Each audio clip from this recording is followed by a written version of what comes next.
Qué buenazas que se ven estas cachanguitas de zapallo. Ya saben, ahora yo también aprendí una nueva receta, una nueva opción de desayuno diferente para salir de la clásica de todos los días que tenemos ahí aburridos en casa. Pero bueno, amigos, ahora cambiamos de tema y le doy la bienvenida ya a nuestro invitado, amigo de la casa. Estamos ya con el doctor Edgar Rodríguez, nuestro geriatra. Bienvenido, doctor. Buenos días. Gracias por estar con nosotros el día de hoy. Buenos días, Claudita, a los amigos del canal y a los televidentes. Y qué gusto volverte a ver después de tiempito que nos estamos viendo. Gracias, doctor. Sí, para hablar de un tema que es bastante importante, ¿no? Que es la fragilidad en el adulto mayor. Exacto, la fragilidad en el adulto mayor, que muchas veces se puede confundir el término, ¿no? Con fragilidad, dicen que será fragilidad emocional, será fragilidad física. Hoy día lo resolvemos con usted, doctor. Bueno, el tema de fragilidad, empezaremos diciendo que el ser humano, tanto hombres como mujeres, cuando nacemos con una reserva fisiológica, es como un tanque de gasolina. Exacto. De acuerdo, que nos debe alcanzar desde que nacemos hasta el día que dejemos este mundo.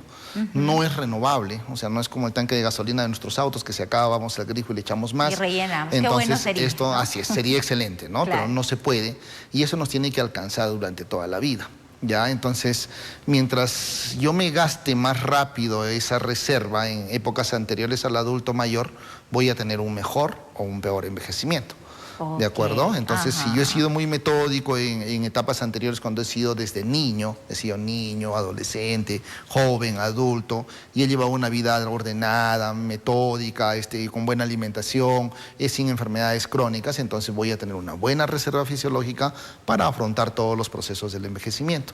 Por el contrario, si he tenido una vida que lamentablemente he tenido la mala suerte de tener muchos accidentes, cirugías, todos los fines de semana de juerga, sin cuidar la alimentación y todo lo demás, ya voy a llegar al proceso a la etapa del envejecimiento, probablemente ya en reserva, ¿no? Con una raya roja donde ya no puedo hacer mayor cosa. Exacto. Es por eso que se explica que pacientes que, por ejemplo, de 80, 75 años, están caminando y de repente les da una enfermedad crónica, como una enfermedad aguda, perdón, como una neumonía, qué sé yo, una infección por herpes zóster, un problema digestivo, una infección urinaria, se hospitalizan y ya no vuelven a caminar o salen en silla de ruedas. Exacto, porque uno dice, pero solo entró por esto, ¿cómo se le complicó tanto? ¿Qué pasó? Fue negligencia del hospital. Así es, ¿no? Lo que pasa es que ya esa reserva fisiológica, esa reserva funcional ya estaba muy desgastada y una agresión externa como un proceso infeccioso ya desencadena pues una serie de procesos que hace que el adulto mayor ya tenga mucha más difícil su proceso de recuperación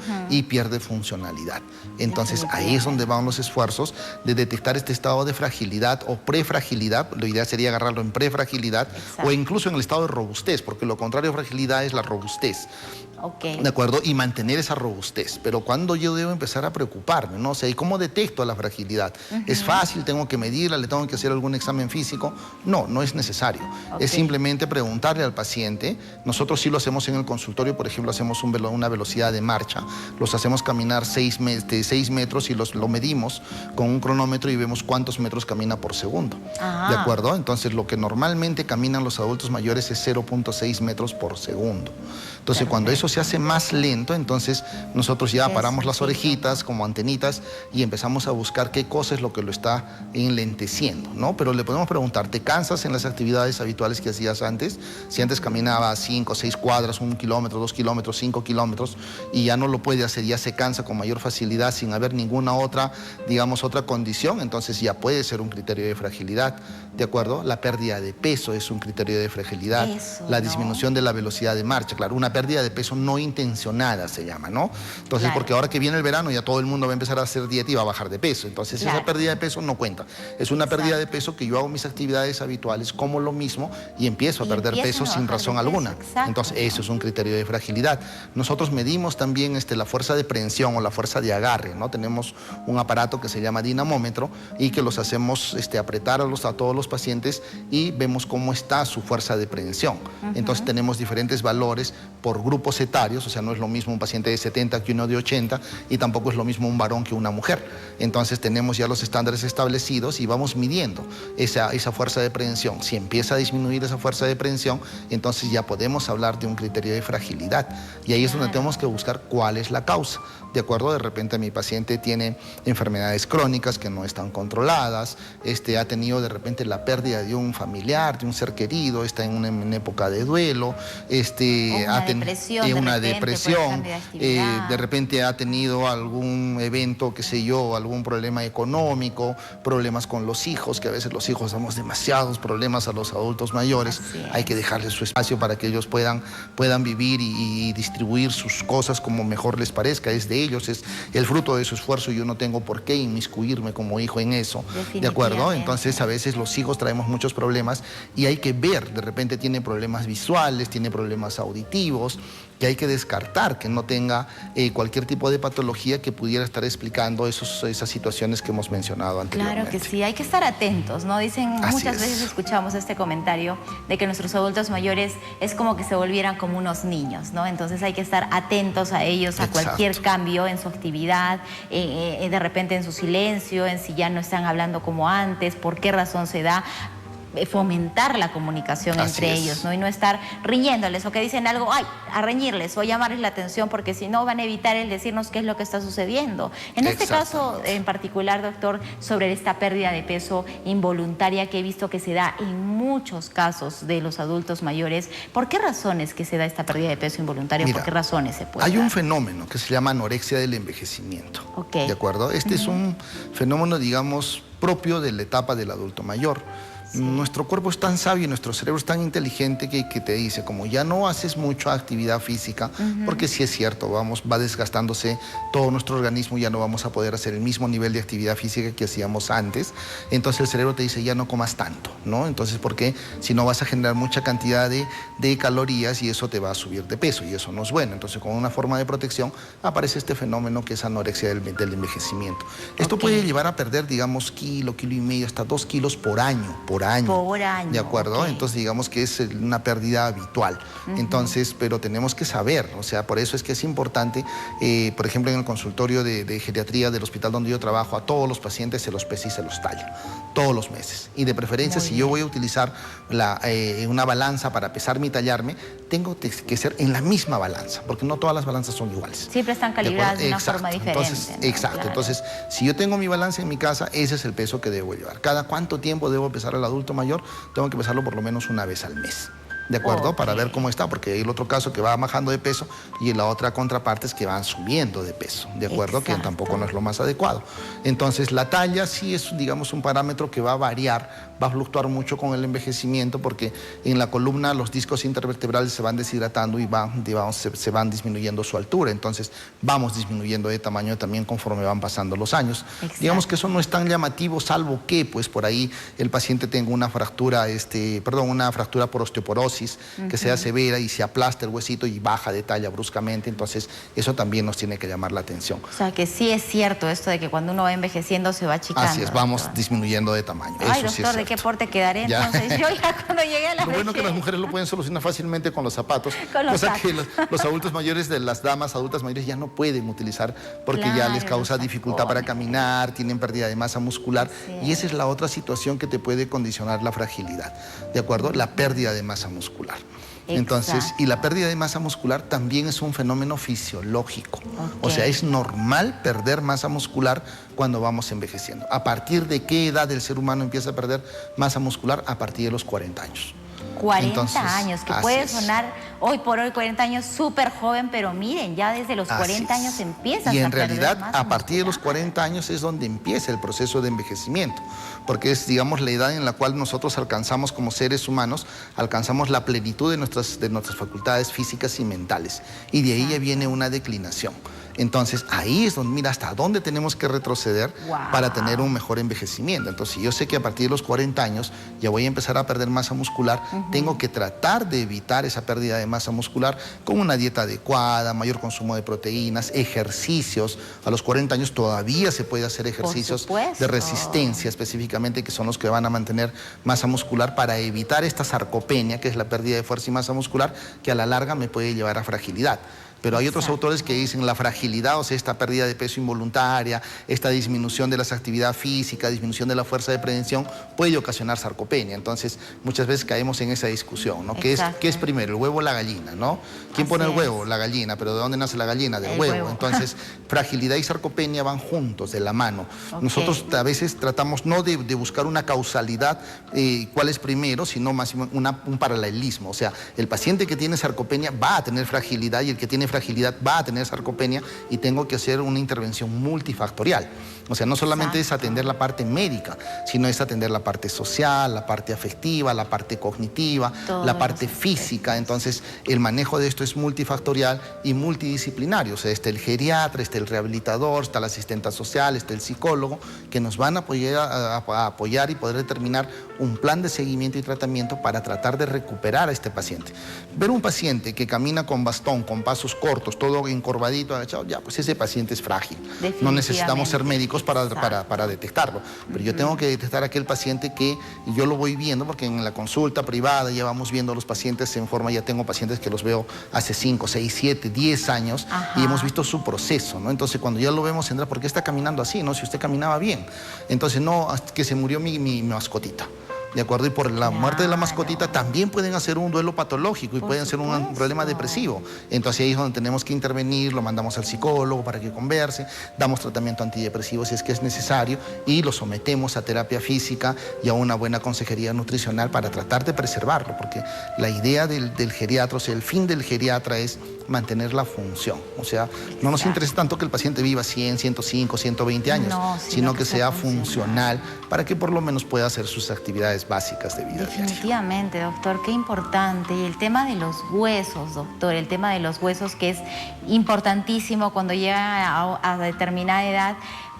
Siempre yo, bueno, he pensado, no hay que cuidar tanto a nuestros adultos mayores en cuanto a los huesitos, porque tú te caes de ahora, ¿no? Yo me paro cayendo siempre, doctor, por los tacos. Me caigo, me paro, me doblego, bueno, duele 1 o 2 días, se acabó. Pero una caída en un adulto mayor, la recuperación en cuanto a los huesos es a veces irrecuperable. Mira, es muy complicado porque cuando un adulto mayor se cae, desarrolla una complicación que se llama el síndrome postcaída. ¿De acuerdo? Porque le duele. ¿De acuerdo? Es como un estrés postraumático. ¿De acuerdo? O sea, yo me caigo, me duele, entonces ya tengo temor a volver a caminar porque no quiero que me vuelva a doler. Y eso genera limitación funcional. Entonces, y la inmovilidad es lo peor que puede suceder en un adulto mayor. ¿De acuerdo? Porque la inmovilidad te lleva a perder la masa muscular, pero aumentado por 10. ¿De acuerdo? Si tú normalmente pierdes músculo como 1, con la inmovilidad la pierdes por 10. ¿De acuerdo? Entonces hay que evitar eso. Entonces, paciente que se cae y no tiene una lesión seria, hay que volverlo a poner a caminar lo más rápido posible. ¿Ya? Lo lamentable es cuando el adulto mayor se cae, se fractura especialmente la cadera, y ahí sí viene una serie de problemas, ¿no? Nuestros hospitales están muy tuburizados, muy complejos, entonces la fractura de cadera es una emergencia quirúrgica, debería operarse entre las primeras 48 a 72 horas después de la fractura. Lamentablemente en nuestro país, en el mejor de los casos, salvo que sea en una clínica privada, ¿de acuerdo? Entonces en los hospitales, tanto de MINSA como de salud, se está operando al 5º, 7º, 8º, 9º día, si es que no hacen algún tipo de complicación, ¿no? Porque estar en un hospital hay mucho germen intrahospitalario y los adultos mayores son más vulnerables a procesos infecciosos, terminan con neumonía, terminan con infecciones urinarias y los están operando pues después de 15, 20, 30 días, cuando ya el proceso de recuperación es mucho más largo, la pérdida de muscular ha sido mucho más grande y las posibilidades de que vuelva a caminar también disminuyen. Hay que someterlo muchísimo a terapia física y a todo un conjunto de intervenciones para tratar de recuperar la movilidad previa a la fractura. Definitivamente, doctor. Tener tantos factores en cuenta, el apoyo de la familia, el apoyo emocional también es fundamental para poder hacer que nuestros adultos mayores se sientan activos. Gracias a Dios, ahora hay muchas instituciones, centros del adulto mayor donde pueden ir y de todas maneras, no sé, hacer actividad física. Estas actividades les ayudan también, muchísimo, claro. ¿De acuerdo? Como tú lo dices, que felizmente ya las instituciones públicas, los municipios principalmente, ya todos están preocupándose por por dar estos espacios para que el adulto mayor tenga lugares donde seguir desempeñándose, porque muchas veces, o sea, yo tengo que trabajar en mi envejecimiento, en mi etapa de jubilación. O sea, ¿qué voy a hacer cuando yo me jubile? O sea, no puedo esperar a jubilarme y después, ¿y ahora qué hago? ¿No? Ahí te vas a deprimir, no vas a saber qué hacer, porque empezando la capacidad económica de todos los que tenemos un trabajo fijo va a disminuir a la tercera parte de lo que estamos ahora. Entonces ya no voy a poder tener el mismo poder adquisitivo, y eso, si es que yo no me preparo, al paciente lo deprime. ¿De acuerdo? Voy a tener mucho tiempo libre. Yo solo sé hacer medicina. ¿Qué voy a hacer? ¿De acuerdo? O sea, ¿en qué voy a ocupar mi tiempo? Entonces voy a tener que emplear a desarrollar nuevos hobbies, nuevos intereses. Ya hablábamos justo de la comida antes de empezar el programa con el desayuno que mencionaron. Entonces a mí me gustaría, por ejemplo, aprender a preparar tragos, ¿no? Pero no para tomármelos, sino para de repente alguna reunión, preparar algo bonito, algo interesante. Entonces meterme a hacer un curso de esos, hacer un poco de carpintería para arreglar algunas cosas que siempre están en la casa. O sea, hacer algún tipo de actividades diferentes, aprender a tocar un instrumento, bueno, reaprender, porque yo tocaba instrumentos, pero hace mucho tiempo que no lo hago, reaprender a tocar un instrumento, de tal manera que voy gastando mi tiempo libre, fortalecer la parte social, ¿de acuerdo? Juntarme con mis amigos, salirnos a conversar al parque, tomarnos un café, hacer geroturismo, o sea, salir a pasear, conocer tantos lugares nuevos. Hace poquito tuve la oportunidad de ir a la Catarata de Pillone, que está muy cerquita. Sí, no es un lugar adecuado para adultos mayores porque hay que bajar un lugar bastante empinado, pero hay muchos sitios muy bonitos que se pueden hacer. Entonces se pueden juntar los adultos mayores, ir al municipio y le dicen, quiero ir a las pinturas rupestres de Zumbay. Entonces les ponen un bus, una cuota simbólica, y van con su guía y hacen ese tipo de actividades que los va a mantener vivos, ¿no? Entonces, y hay que fortalecer eso. Entonces sí se está dando, no en la medida que se debería, pero sí se está dando, y eso hay que ayudar. Y nosotros como adultos mayores tenemos que ser más activos, ¿no? No podemos ser tan pasivos de esperar a ver qué cae. Yo irlo a buscar para mantenerme activo. Poner de su parte también un poquito, ¿no? Porque hay que entender que los hijos tenemos que trabajar, tenemos que desarrollarnos en nuestras diferentes actividades, y qué bueno fuera poder quedarnos, ¿no? De repente con el papá, con la mamá, con el abuelito todo el día, pero no es la realidad que tenemos en el día de hoy. Entonces, que el adulto mayor ponga un poquito de su parte también para todos los adultos mayores que nos están viendo, y a veces decimos, no, yo no quiero hacerlo, no, yo no quiero ir, pero poner un poquito de tu parte, intenta, prueba, vas a encontrar de repente por ahí el camino de alguna actividad que te guste, ¿no? Manualidades tal vez, o como bien lo dice, ¿no? Juntarme con un grupo de personas, conocer, ¿por qué no? A esa edad también se puede conocer gente nueva, hacer nuevas amistades, y van a tener hasta muchos más temas en común, doctor. Exactamente, eso es muy importante. Y el papel que nos toca a nosotros como hijos es determinar. O sea, todos estoy seguro que visitamos a nuestros papás, pero no solamente visitémoslos por compromiso, sino realmente por ver cómo estás comiendo lo mismo, estás haciendo tus deposiciones, estás orinando bien, estás tomando tu medicación, te falta algo. Entonces, cuando ya él nos dice, sí, pero me siento un poco más cansado, no lo tomemos como que ya estás viejito y ya te tienes que cansar, ¿no? Si no lo hacía, entonces eso nos tiene que llamar la atención de todas maneras, y ahí es donde yo tengo que llevarlo al médico, y muchas veces ya felizmente lo están haciendo, doctor, se está cansando, ya no hace lo mismo que antes. Puede ser un problema cardíaco, puede ser un problema tiroideo, puede ser un problema respiratorio que no lo estamos detectando a tiempo, y que con una evaluación médica adecuada pues podemos controlarlo, podemos recuperarlo, y el paciente se va a mantener funcional más tiempo en esta vida, ¿no? A tiempo, exacto, esto, no esperar que esté en las últimas para, ay, ese rato correr, todos se ponen alerta, sino a tiempo, estar atentos y poder reconocer ese cambio que pueda surgir en nuestros adultos mayores. Doctor, ¿cuáles serían las recomendaciones finales para nuestro público? Bueno, las recomendaciones finales para todos los que tenemos la suerte y la dicha de tener adultos mayores en casa es verlos, preguntarles siempre si hay algo que los está molestando, algo que los incomoda, si están haciendo el mismo nivel de actividad física. Nunca es tarde para empezar a hacer actividad física.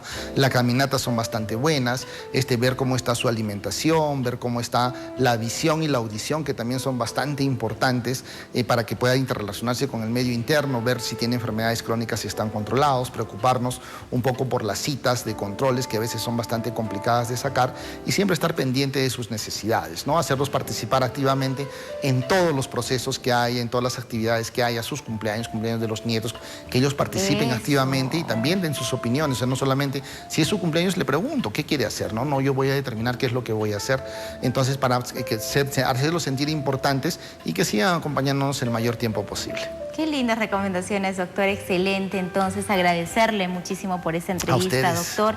Y por favor, para todo nuestro público que quiere contar con su consulta, con su asesoría, para que puedan tener el cuidado respectivo, adecuado para nuestros adultos mayores, ¿cómo es que pueden ponerse en contacto con usted, doctor? Sí, bueno, seguimos trabajando nosotros aquí cerca del canal en el Policlínico Clisanté. El teléfono de contacto es el 706286. Generalmente atendemos a partir de la tarde, ahí a partir de las 4:30 de la tarde, entonces donde los podemos atender con todo gusto. Y además mencionar que también tenemos una alianza estratégica con AQP Enfermeras, que son el profesional de enfermería especializado en cuidados del adulto mayor y que nos dan el soporte también cuando un adulto mayor lo necesita, ya sea en casa, en forma definitiva o en forma temporal. Así que busquen la página de AQP Enfermeras y ahí van a tener también toda la información necesaria. Excelente, doctor Edgar. Hemos estado entonces hoy con el doctor Edgar Rodríguez, nuestro geriatra, hablando acerca de la fragilidad en el adulto mayor. Doctor, que tenga un excelente día, un excelente fin de semana. Gracias por estar con nosotros. Amigos, nos vamos a una pausa, pero volvemos con mucho más en el programa.